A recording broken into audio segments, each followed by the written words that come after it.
হরি ওম নমঃ শিবায়। আগামীকাল শ্রাবণ মাসে গুরু পূর্ণিমা। আহা, কি সুন্দর দিন, কি পবিত্র দিন। আমরা জীবনের প্রথম থেকে আমরা গুরুর কাছ থেকে শিক্ষা পাই, সেই বাল্যকাল থেকে। তখন পাঠশালার গুরু থাকেন, তারপর স্কুলে গিয়ে স্কুলের গুরু থাকেন, তারপর ইউনিভার্সিটিতে যিনি আমাদের জ্ঞান দেন তিনিই গুরু হন। এইভাবে আমাদের গুরু পরম্পরায় আমরা শিক্ষা লাভ করে থাকি। আমরা ব্যাসায় বিষ্ণু রূপায়, এই ব্যাসদেবকে কেন্দ্র করে আমাদের এই গুরুতত্ত্ব চলে আসছে বহুদিন ধরে। তাই আমরা আমাদের জীবনে যখন আমাদের বিদ্যা লাভ হয়ে যায়, তারপর আমাদের গুরুর প্রয়োজন হয়। আধ্যাত্মিক ক্ষেত্রে গুরুর প্রয়োজন হয়। গুরু কি করেন? আমাদের পড়া অপরা যে বিদ্যা আছে, সেই পড়া বিদ্যা থেকে অপরা বিদ্যায় নিয়ে যান।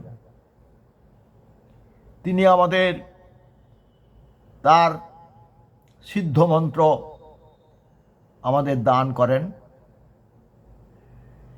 আমাদের কর্ণে উপস্থাপন করেন। তখন থেকে আমরা সেই মন্ত্র জপ করি এবং গুরুকে শ্রদ্ধা করি। ব্রহ্মানন্দং পরমসুখদং কেবলং জ্ঞানমূর্তিং দ্বন্দ্বাতীতং গগন সদৃশং তত্ত্বমস্যাদিলক্ষ্যম একং নিত্যং বিমলবচলং সর্বদা সাক্ষীভূতং ভাবাতীতং ত্রিগুণরহিতং সদ্গুরুত্বং নমামি। তারপর কি বলছে? গুরুর ব্রহ্মা গুরুর বিষ্ণু গুরুর দেব মহেশ্বর গুরু সাক্ষাৎ পরম ব্রহ্ম তস্मै শ্রী গুরবে নমঃ। তারপর আবার কি বলছে?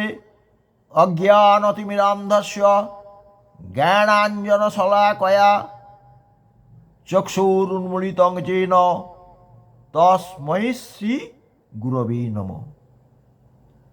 তারপর আবার গুরু সম্বন্ধে বলছেন, মন্নাথ শ্রী জগন্নাথ মদ গুরু শ্রী জগদ্গুরু মমাত্মা সর্বভূতাত্মা তস্मै শ্রী গুরবে নমঃ। আমার আত্মা সর্বভূতের আত্মা, এটা একমাত্র আমাদের এই সনাতন ধর্মের বলেছে। এ কথা বিশ্বের কোনো ধর্ম বলেনি যে মমাত্মা সর্বভূত আত্মা, আমার আত্মা সর্বভূতের আত্মা। এটা মস্ত বড় আমাদের বেদের ব্যাখ্যান।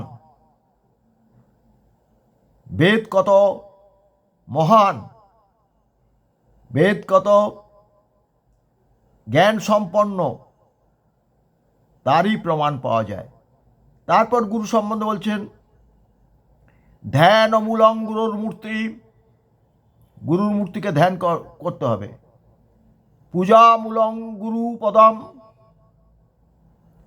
মন্ত্রমূলং গুরুর বাক্য, মন্ত্রের মূল হচ্ছে গুরুর বাক্য। ধ্যান মূলং গুরুর মূর্তি, পূজা মূলং গুরু পদম, মন্ত্রমূলং গুরুর বাক্য, মোক্ষ মূলং গুরু কৃপা। মোক্ষ লাভ করতে হলে গুরুর কৃপা লাভ করতে হবে। গুরুর মন্ত্রে আমরা এই পর্যন্ত, এই আজ্ঞাচক্র পর্যন্ত উঠতে পারবো। তারপর এই সহস্রারে যেতে গেলে গুরুর কৃপা দরকার। তাই বলি গুরু কৃপা হি কেবলম। আমরা লৌকিক জগতে অনেক গুরু ধরি, কিন্তু গুরু সদ্গুরু হওয়া প্রয়োজন। যিনি ভাগ্যবান তিনি সদ্গুরুর সাক্ষাৎ পেয়েছেন। আমাদের লৌকিক অনেক গুরু আছেন, আমি সবাইকে শ্রদ্ধা রেখে বলি, গুরু তো গুরু, গু মানে অন্ধকার আর রু মানে আলো। যিনি আলো থেকে অন্ধকারে নিয়ে যান তিনিই তো প্রকৃত গুরু। যিনি আমার জ্ঞান চক্ষু উন্মিলিত করবেন, যিনি আমাকে আমার পরমার্থিক অবস্থায় পৌঁছে দেবেন।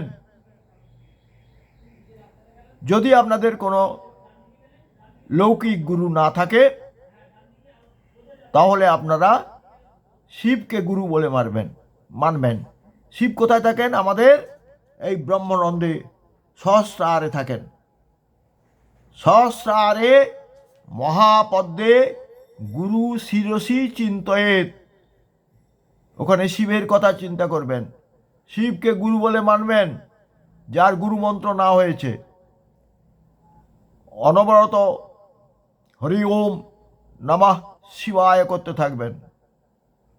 এই মন্ত্র ক্রমাগত করতে করতে একদিন আপনারা সেই শিবের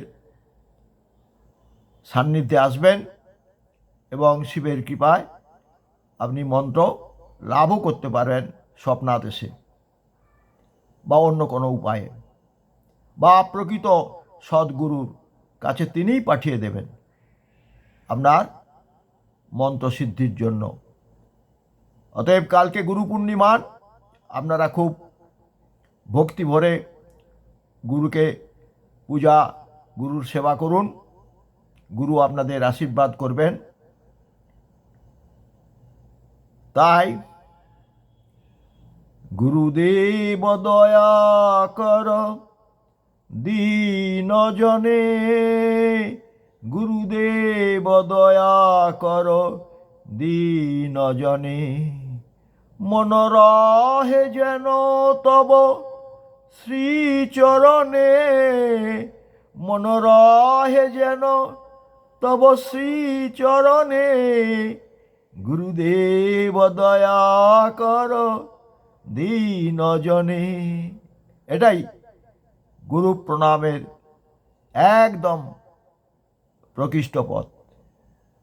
তা গুরু স্মরণ করুন, গুরু মনন করুন, গুরু ধ্যান করুন, গুরুর মন্ত্র জপ করুন, আপনাদের সর্বৈব কল্যাণ হবে এবং পরমার্থের দিকে আপনারা এগিয়ে চলবেন।